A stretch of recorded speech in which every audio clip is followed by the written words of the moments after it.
Hey guys, one of the things I wanted to do for Patreon is kind of do like smaller thought videos about things that are kind of going on in my brain, mute Slack, things that are kind of going on with my brain as I'm going through stuff, and future ideas for longer video topics in like my addendum series.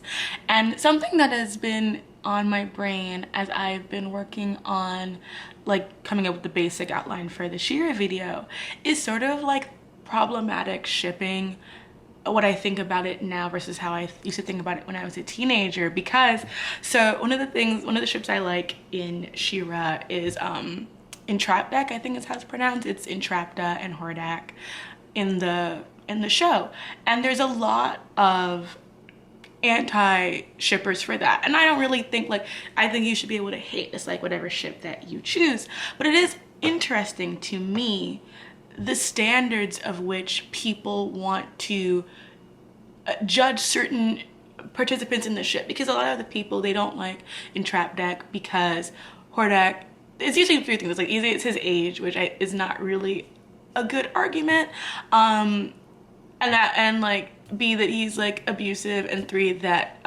he's a villain overall, he's a colonizer. And on the one, for number one, that to me is a non-issue. They've already confirmed that Entrapta is like in her late 20s, like mid to late 20s, she's an adult, and it's like Elisa Maza did it like €1,000 clog roll. So I'm like, not, that to me is not a legitimate argument when the character in question is a grown-up, like a true adult, especially if she's in her late 20s. It's like, I don't really think that that is a constructive argument in terms of why you would attack or shame the other shippers for it. Personally, it's not for you, of course, but if like you're blaming people for that, I don't think that's true.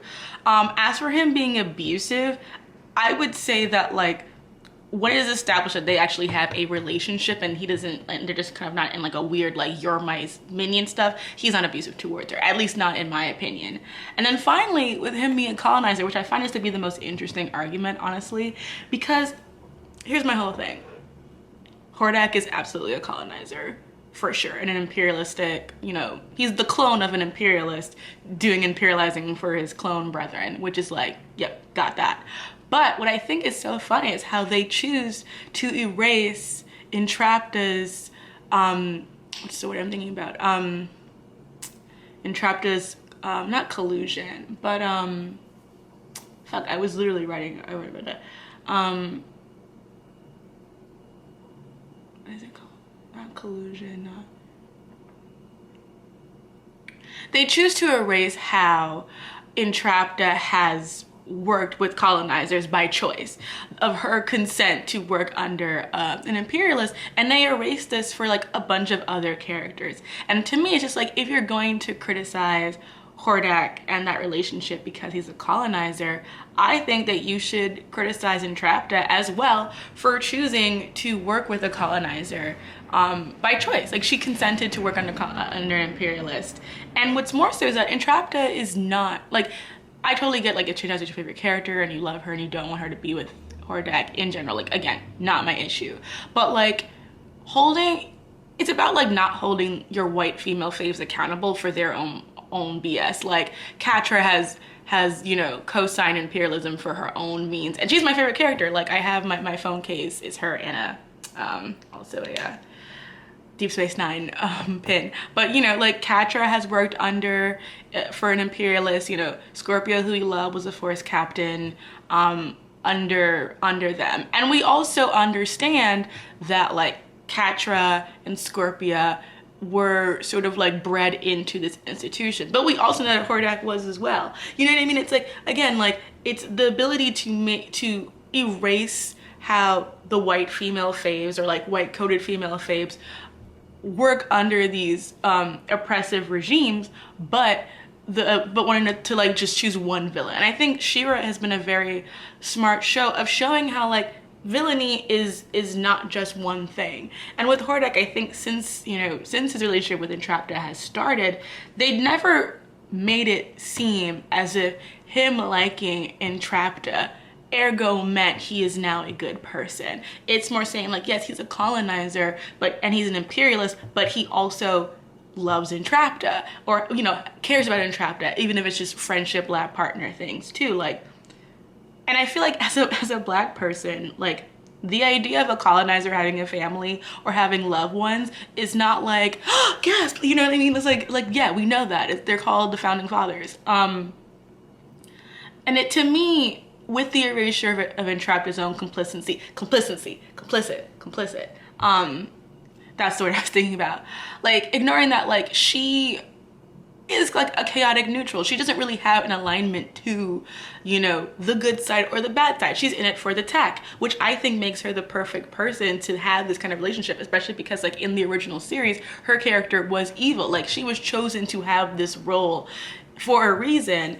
And I just think it's fascinating to me how her lack of morality, or a lack of a stable sense of morality, is erased in order for her to, like, remain people's faves rather than accept that she is a morally gray character, because she does not view things through that lens.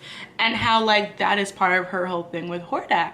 And also, like, and I think most importantly is, like, I think people oversimplify, like, the ability of shippers to like a problematic thing, but also, like, know that, like, people like, oh, they're like, oh, Hordak, he's a little wee. It's like, that's just internet speak. I don't think anyone really genuinely, without, like, you know, constructing it, thinks that he's a wee. It's more just saying, like, he is an emotionally well-developed villain who can at one hand be shooting a laser can at Catra and reveling in the destruction of, you know, Selenius along with Catra, but also will cry because he thinks that the person that he cares about the most is dead, you know? And I think it's the erasure of nuance when the nuance is there. Part of why I used to not like Once Upon a Time's Rump Bell is because it felt like they erased all of the fact that Rumpelstiltskin was a bad person to Belle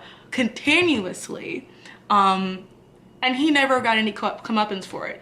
I think Hordak is not going to get away with his actions, nor do I think that endgame for him means that he gets to be a hero. Like, I would honestly prefer if they did a storyline where, like, the colonizing imperialist person, after he realizes that he's wrong and switches sides, has to actually pay reparations to Etheria. I think that would be more interesting. I think it'd be more interesting if, like, Hordak has to politically atone by giving up all of his Fright Zone resources to Etheria, if he helps destroy Horde Prime's empire, all of that stuff that he would have had power over to give should be going to all the places that they help colonize and Etheria. He should always, he should not be in Etheria. I think that he and Entrapta should leave, because I think that that's something that she would want to do, and because she would want to explore other planets anyway. I think that, you know, they should leave, but always be required that if they need financial assistance, they will always have to give them to them, because, like,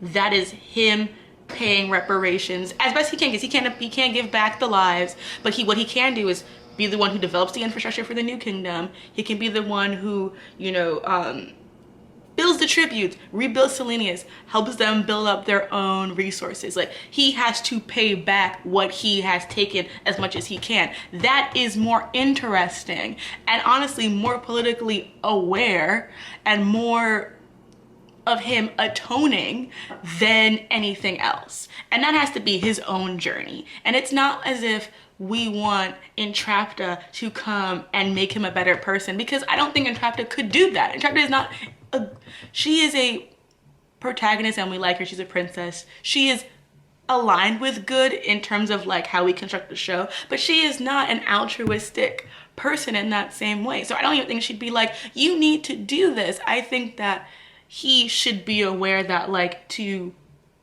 be worthy of someone like Entrapta, he should be doing things that are worthy of being better than his programming. I think that if he's gonna go on a journey, it has to be him realizing that he is more than his programming as Hordak Prime's clone.